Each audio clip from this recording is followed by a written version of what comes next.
When you go to a luau in Hawaii and you see the hula on stage, there is so much more going on far beyond the movement that you see on stage. And today I'm joined with Jaedyn Pavao, the 2025 Miss Aloha Hula, to talk about the stories, traditions, and aloha behind this important part of Hawaiian culture. Aloha and welcome to Hawaii's Best. I'm Brian Murphy, Hawaii destination expert and your personal guide to planning an unforgettable trip to Hawaii.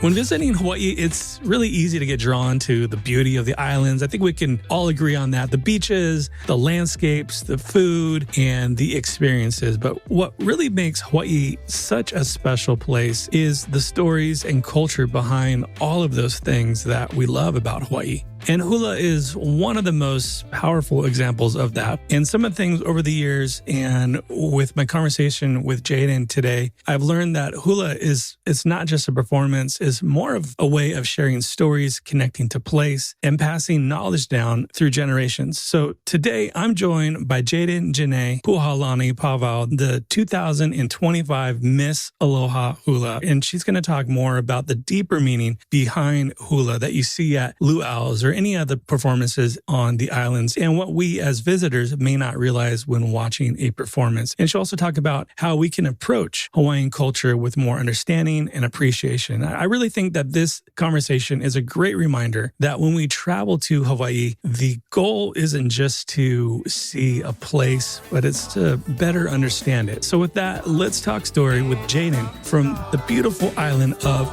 Kauai.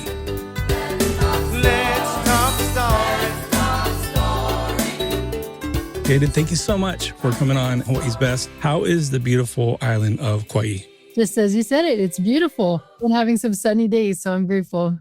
Nice. Talking about hula, for someone visiting Hawaii who has only seen maybe hula at a luau or hotel show, festival, what do you hope they would understand from watching or taking that experience in? Well, a lot of times I think when people watch hula, they see it as just, wow, pretty flowers, pretty girls dressed up in really nice costumes. But there's definitely more to it. Hula is storytelling. There's so much meaning to it and its story is being passed down. So it's a cultural thing. And so I hope that when people watch the hula, they can feel that sense of aloha and the story that's being shared.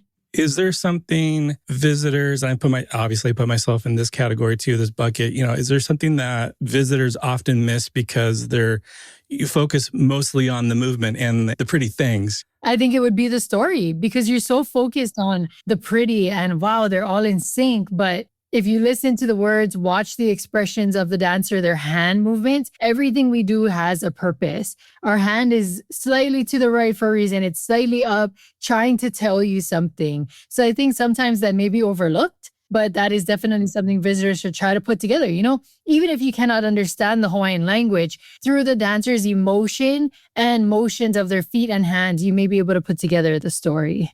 Right. Also, I've kind of heard it say, mele comes first. Can you explain what that means and how the story or song shapes the hula? Yeah. So for us, we kind of see it as transcending space and time. As the dancer, you become the vessel of the story. So a lot of times you have your mele first, or my kumu used to say, the mele would find us, that whatever was meant to be shared would somehow come to us. And so sometimes that's in a dream or certain things will keep happening and you're like, gosh, we got to share that story. But as the dancer, you use that mele. If you don't have much knowledge on it, you're going to dig deeper. You're going to look into every word and look into the deeper meaning so that you as a dancer can take that story and successfully transcend the space and time, take the viewer to that place or to that time period even. Because sometimes we're not dancing about Kala Hill right now, how it looks.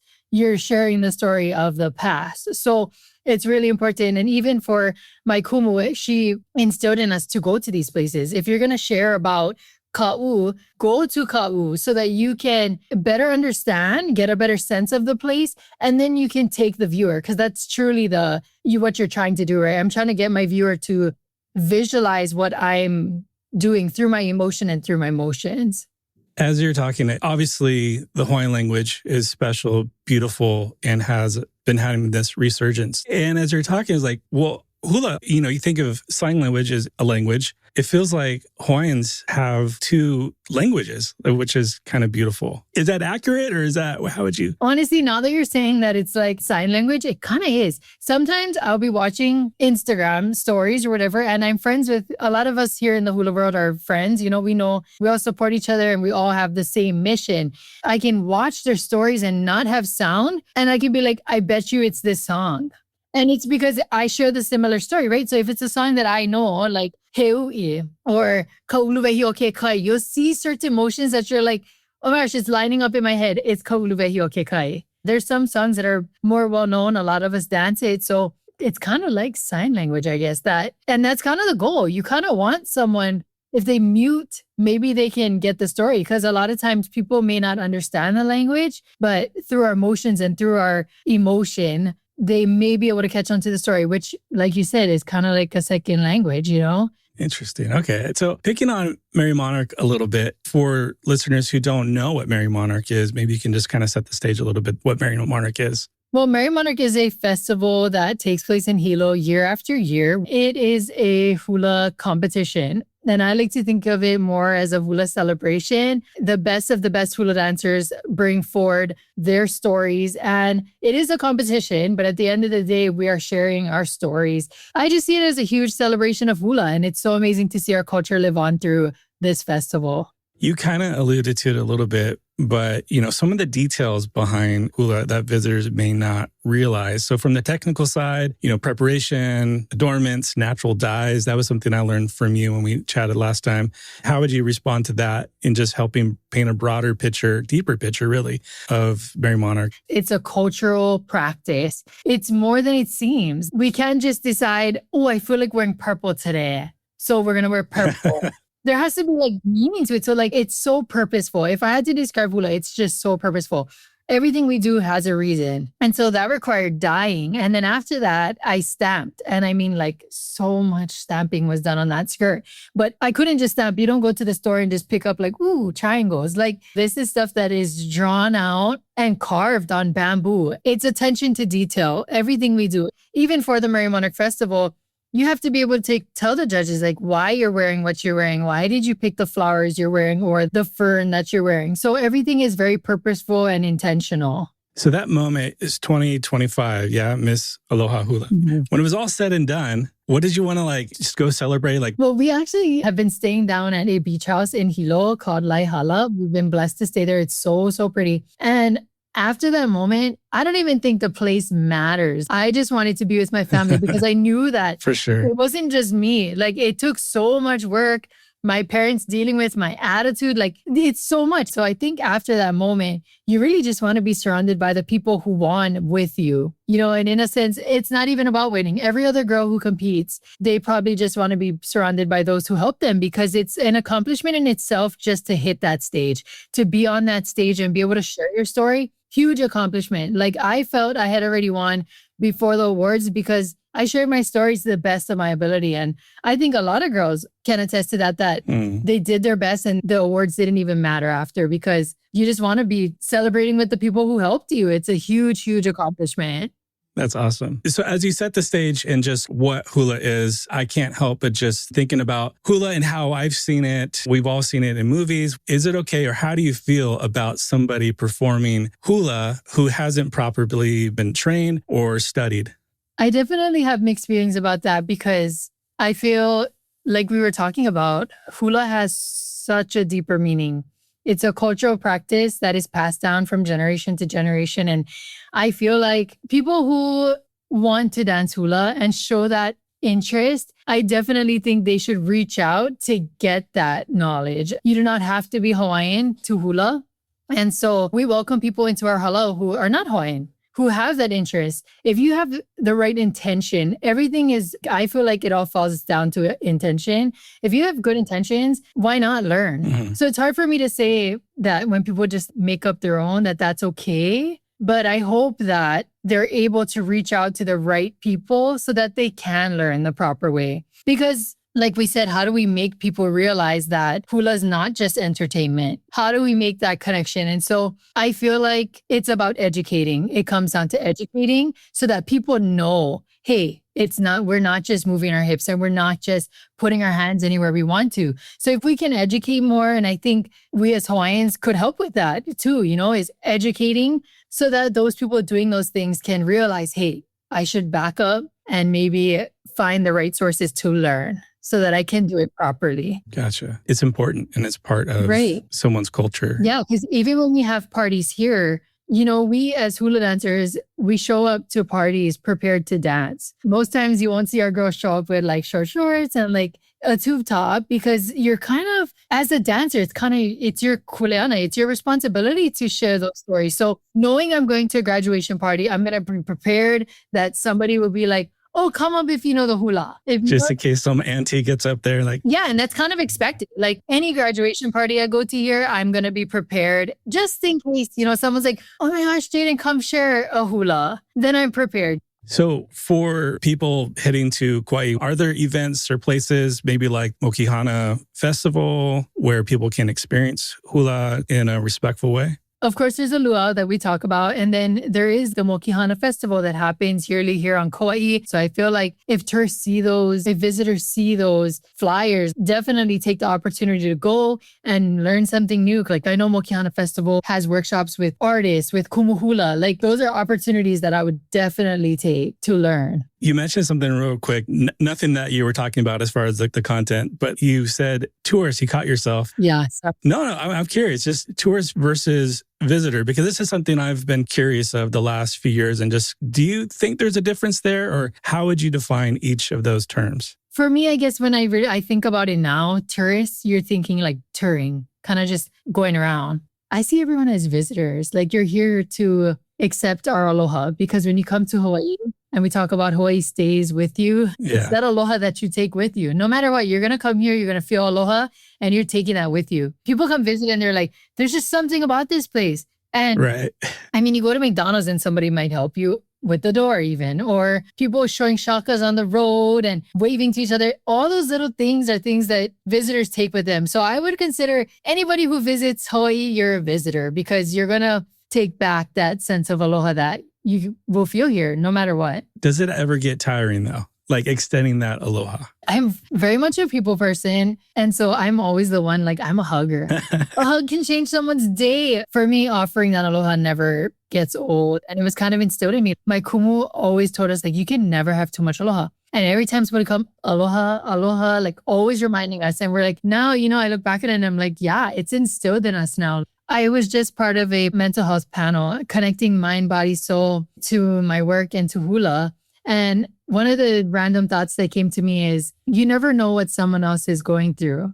So even for visitors, when they come here, like we don't know what they're going through. Yeah. So even that smile that you give them or aloha just walking past could change their day. And I think about it often when I drive and I pass all these cars. I'm like, you have no idea where that person's going, what they're dealing with today. And that goes for our visitors too. So I hope when they come here, they feel that aloha that we have, because we don't know what they're going through. They don't know what we're going through. So at the end of the day, aloha is constant. And that's something that we can freely share. I love that. Okay. One of the questions I just love asking guests, and I've had many episodes dedicated just to the word aloha. You had Kumu Kahanila Solatorio on the podcast, Kamaka Diaz. We've done interviews together. And I asked him, because he always asks too, his guests, what does aloha mean to you? So I just kind of want to like flip it on you too. So what does aloha mean to you? Aloha is everything to me, because for me, aloha is Keakua. It is God for me. He is the reason I am where I am today. He is the reason why I am the way I am. And it just comes back to God for me. He's the center of my life. I turn to him at my darkest times, my happiest times. And like I just had kind of mentioned, aloha is free. We get to give aloha, give our love, our hospitality for free. And at the end of the day, you remember how people make you feel. So if you can give aloha, then you're winning.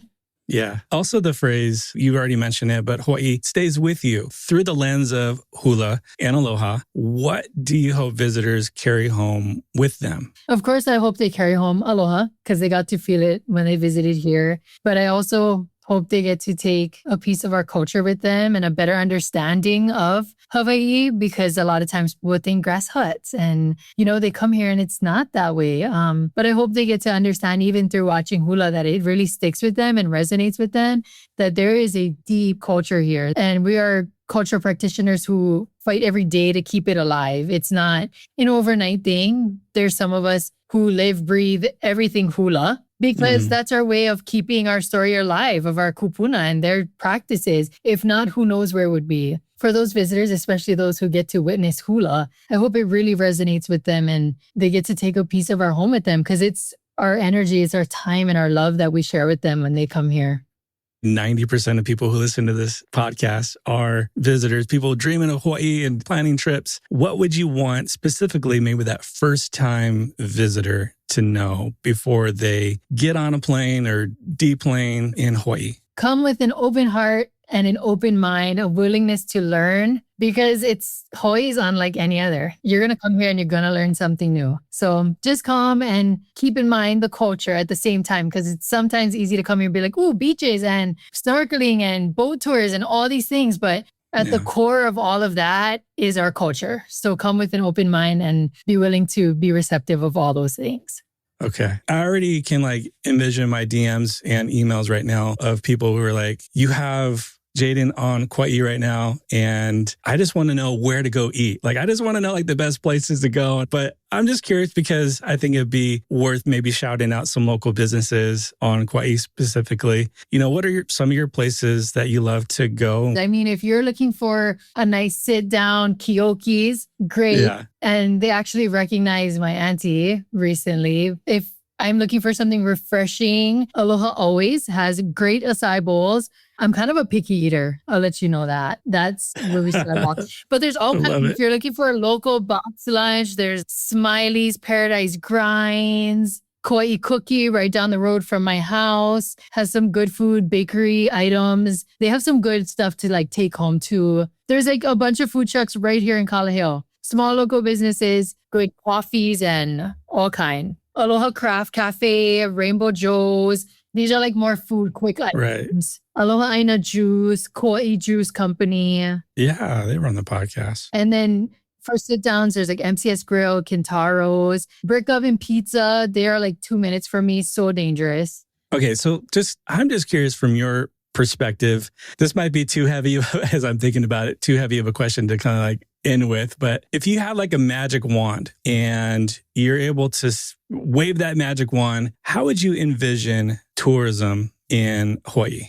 Well, I guess for me, if I could just wave the wand and make things how we would want it to be, I think there would be more opportunities for our visitors to sit down and learn, spend a lot of time maybe making lei, learning about mele, because that's another thing. People are still composing mele till this day to portray what we're seeing in Hawaii, the beauty. Visitors would come here and be here to learn about our culture. Because we kind of talked about it, how we come here and then it's oh, so pretty. Let's go do all these activities.